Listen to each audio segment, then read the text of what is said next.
अस्सलाम वालेकुम एवरीवन। ये मेरा फर्स्ट ब्लॉग है। इसमें मैं आपको अपना डेली रूटीन शेयर करने की कोशिश करूँगी। डेली मैं पोस्ट कर सकूँ। आज सुबह की शुरुआत खदीजा के रोने से हुई। उनको चुप करा के मैंने अपनी फजर की नमाज़ अदा करी। फिर मैं आ गई थी नीचे कमरे साफ़ करने के लिए, कमरों की सफाई करने के लिए। देखिए रूम का क्या हाल हो रखा है। मैंने ईज़ल को बिठाया एक जगह।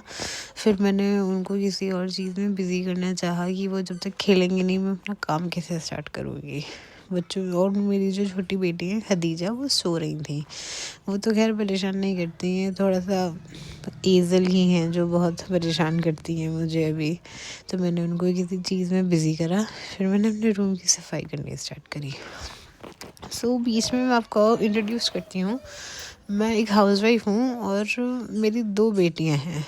एक 15 मंथ्स की हैं और एक 2 मंथ्स की हैं। ये ईज़ल यहाँ पे खेल रही थी। फिर जल्दी मैंने अपने रूम की सारी सफाई करी। फिर मैं अपने दूसरे रूम की तरफ आ गई थी।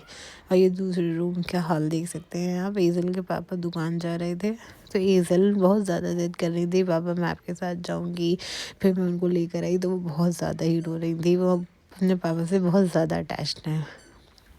तो इसीलिए फिर मैंने उनको बहलाया थोड़ा सा कि आप चुप हो जाइए बेटा, अभी पापा आ जाएंगे। फिर मैंने इनको किसी और चीज़ में बिज़ी करा कि आप ये ले लो, इससे खेल लो, इससे खेल लो, ताकि फिर वो खेलने लगे। और ये ज़ोहान है, ये मेरी नंद हैं, उनके बेटे हैं। तो ये यहाँ पे रुके हुए थे। तो ईज़ल अपने भाई के साथ खेलने के लिए चली गई थी।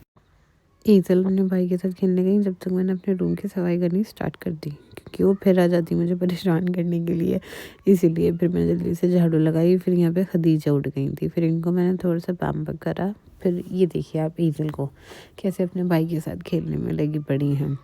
ये अपने भाई के साथ खेल रही थी। फिर खदीजा को भी मैंने लिटाया और फिर मैं अपने किचन की तरफ चली गई थी, जहाँ पे बर्तन पहले से ही धुले हुए रखे थे। मुझे खाना बनाना था और किचन समेटना था बस थोड़ा सा। फिर मैंने झाड़ू लगाना स्टार्ट करा किचन की काम वहाँ से स्टार्ट करते हैं, पहले क्लीनिंग से फिर खाना बनाएंगे। फिर जल्दी से मैंने झाड़ू लगाई। और फिर ईज़ल वो परेशान ही करे जा रही थी। वो बीच बीच में मेरे पास आती थी, मम्मा नहीं आप मेरे को ले लो, ऐसे करके। फिर मैंने उनको थोड़ा सा माइंड डाइवर्ट करा उनका। फिर मैंने अपने किचन की क्लीनिंग करी। किचन की क्लीनिंग करने के बाद जल्दी से मैंने अपने खाना बनाने की तैयारी करी। एक तरफ मैंने अपने चावल भिगोने रख दिए थे और दाल भी धो के भिगोने रख दी थी मैंने अपनी। फिर यहाँ पे मैंने अपना सारा काम करना स्टार्ट करा, टमाटर वगैरह को चॉप कर जब मैं चॉपिंग ही कर रही थी, ये मैडम जी फिर से आ गई और इनको गोद में ले मैंने अपना सारा काम करा, सारे मसाले वगैरह डाल कर। फिर ये ज़िद करने लगी थी, मम्मा मुझे ये दो ये दो। फिर मैंने इनको टम्बलर में पानी दिया है इनके। फिर इनको बिठाया कि बेबी आप थोड़ा सा प्लीज़ बैठ जाओ इधर, मैं जल्दी से अपना काम कर लूँ। फिर ईज़ल यहीं पे रही किचन में मेरे साथ ही। फिर वो रोने लगी। फिर कहने लगी कि नहीं मम्मा मुझे ऊपर बिठाओ, अपने पास बिठाओ, मुझे देखना है।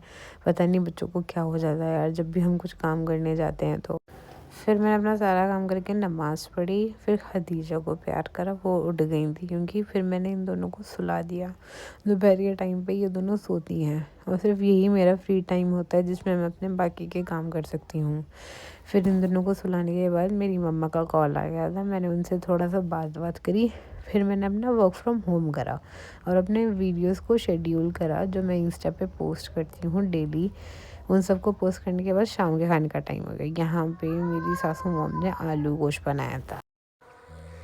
फिर उसके बाद मैंने अपना रोटियां बनाना स्टार्ट करा।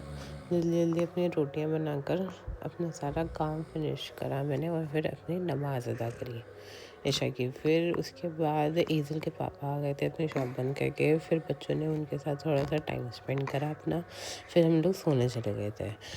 और ये देखिए अपने पापा की लाडली उनके पास ही सोती हैं और ये इनकी जो गुड मॉर्निंग ही अभी हुई है। ये देखिए अपनी लड़की को सुलाकर कैसे फ़ोन में बिजी थे। और फिर खदीजा को सुलाते सुलाते रात के 3:30 बज गए थे। तो ऐसा रहा आज का मेरा दिन। मिलते हैं हम नेक्स्ट व्लॉग में।